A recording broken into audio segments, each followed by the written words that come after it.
Now, the next incident of Dajjal, and you will also find this hadith in Sahih Muslim, is the famous narration that might seem to indicate that Dajjal is alive and healthy as we speak, and that he is chained up in some exotic island, maybe in the Bermuda Triangle. Allah knows best. I'm just making that up. What is this hadith, and where do we get it from? This hadith is the famous hadith of Fatima binti Qais, one of the famous sahabiyat. She narrates, and this hadith is in Sahih Muslim, that one day we were sitting in our house when we heard the crier running through the city saying, "As-salatu jami'a, as-salatu jami'a." As-salatu jami'a is how the Prophet ﷺ would call the Sahaba to the masjid when there was an issue other than the 5 salawats. The adhan is not given. You have an announcement, come to the musalla, come to the musalla.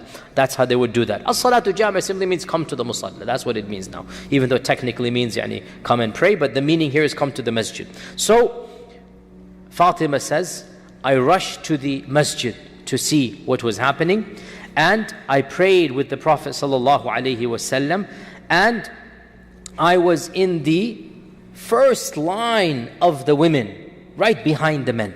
In her eagerness to hear what the Prophet ﷺ would say, she was in the first saf of the women behind the men.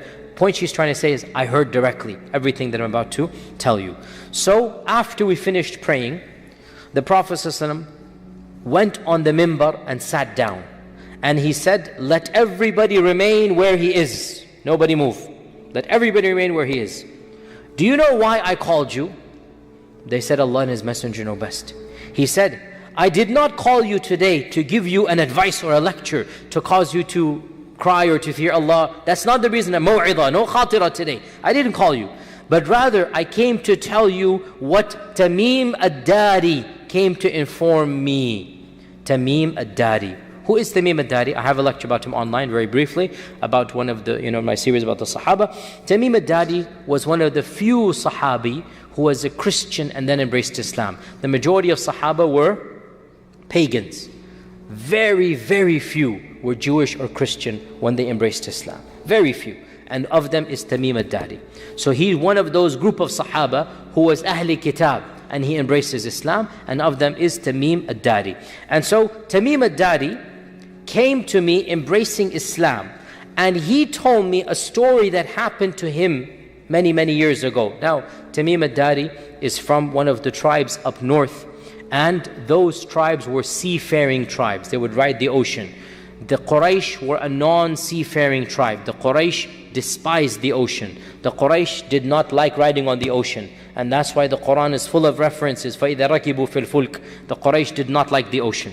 And few of the Qurayshis rode on the ocean. And that's why when our Prophet ﷺ saw a dream when some of his own Sahaba were riding the oceans, conquering other lands, he laughed and he said, I saw my own ummah shall be riding on the waves like kings, riding horses and steeds, galloping, and they shall be conquering, oceans. And Milhan said, Ya Rasulullah, make dua that I am amongst them. And he said, you are amongst them. And that's why she died in Qubrus, in Cyprus, because the Prophet said, you will be amongst them. So he laughed when he saw his ummah riding the ocean. It was a strange thing for the Quraysh. They did not like. Unlike Tamim ad-Dari, they were seafarers. They were people who were involved in navy issues. And so, naval issues, naval expeditions. And so, Tamim ad-Dari, he came to embrace Islam. And he came in the 9th year of the Hijrah. And he came to, in those days they sent the delegations to embrace Islam. And when he came, he told the Prophet ﷺ about something that happened to him many, many, many years ago. He said, Ya Rasulullah, let me tell you an interesting story. Let me tell you something that when I was an earlier young man, a Christian, this is what happened to me. So when he told this story, the Prophet ﷺ then called the Sahaba and said, here is Tamim ad-Dari, let me tell you what he told me. That's the hadith here, okay? Now, it's a very long hadith, and you will find it. Where will you find it, guys? Online. I gave you the reference right now. Sahih Muslim. Sahih Muslim, okay? And by the way, I would want you to start getting connected with our traditions. It's a side note here. SubhanAllah, some of us have a fear to touch Sahih Bukhari, Sahih Muslim. My dear brothers and sisters, these are our sources. Learn to familiarize. It's not going to bite you. It's not going to bite you. You don't have to have wudu to touch Sahih Bukhari, Sahih Muslim. Okay? Purchase these books. Wallahi, your horizons will start broadening. You're going to start feeling a sense of knowledge. Oh, this is what the book says. If you have any questions, come to me, come to any scholar. You will find, inshallah, an answers, no problem. But why are you scared of reading hadith? Why are you scared of getting into the tradition? I'm telling you, Imam Muslim has an entire section about Dajjal and about Ibn Sayyad and about all of these hadith. Read all of these, and after this brief explanation of just 20 minutes, you will yourself see, oh my God, this makes sense, this makes sense, this makes sense. That's all that's needed. And your iman will grow, and your love for hadith will increase, and your love for the Prophet ﷺ will increase. So I encourage you all, don't be scared by opening up a book. Okay? Don't be scared to open up a chapter and read and see what is going on. And then if you have any questions, ask. But your iman will increase, and also you'll get a sense of knowledge as well. SubhanAllah. Again, all of this is a tangent here, but a lot of times we don't even know why we know, how we know. We don't know where it's found. We don't know. We heard people say, learn your religion from the sources. Is there any harm in that? Learn your religion. Read the Quran. Read the Sunnah. And most importantly, Bukhari and Muslim, they're right there. I strongly encourage you, don't be intimidated by Sahih Bukhari, Sahih Muslim. I'm not saying become a scholar. I'm not saying derive. I'm not saying that, astaghfirullah. I'm not saying open up and become Shaykhul Islam after 1 hour. But I'm saying you don't lose anything reading. Don't lose anything understanding and then asking when you have any issues. So this hadith is a long one. It's actually 4 or 5 pages of English. I'm not going to go into all of that. But in a nutshell, you've all heard of it somehow here and there. Most of you, I should have heard of it. And the story goes as follows, that Terima says when he was a younger man that he was in a ship of around 30 people from the tribe of Judham and Lukham. These are Christian Arab tribes up north, and he was from those tribes. And once a very severe storm came in the ocean, and for 30 days they were lost at sea. After there were 30 days, they were lost at sea. They had no clue where they were until they came to a faraway, ocean that they could not recognize, and they saw an island in the distance. So some of them, Tamim al-Dari and a few of them, took the smaller boat to go get some water, to go get some food. So every large boat has that small boat to go in. So they took that smaller boat to go to that island, and when they landed on that island, they met a very terrifying animal. A beast that could speak to them, a dabba that could speak to them.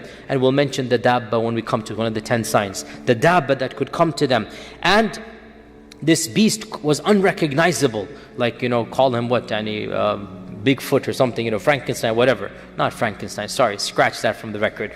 Bigfoot, not Frankenstein. I guess in our cultural folklore, closer to the Bigfoot. Although the hadith did not describe him. It simply says, a beast that's very hairy. Just nothing but hair, and could speak. And Tamim saw this and his people, and they were terrified. And the beast said, come with me. I'm going to take you to my owner or my master. And they went to this island, and they went to this cave where they saw a man larger than any man they have ever seen. And the man was tied up in a more severe manner than any man they have ever seen. And the man then began to ask a number of questions. And it goes like, 10 questions or so. I'm not going to go into all of them. And they were so terrified, they just responded one after the other. And until in the end, the last question was, of the questions, the Tabariya sea, is it still there? This well, is it giving water? This land, is it still cultivated? And they answered yes, yes, yes. And always the answer was, a time will come when there shall be no water in that lake. A time will come when this well will be dry. A time will come when this land that you consider to be very beautiful and green will be completely barren. So he's giving predictions in the future. Then he says that, has the Ummi Prophet been sent amongst the Arabs? Has that Prophet been sent amongst the Arabs? And Tamim al-Dari at this time was a Christian, but he was an Arab. He knows the Prophet has come. So he says, yes, he has been sent. And he has come out from Mecca, and he has settled in Yathrib.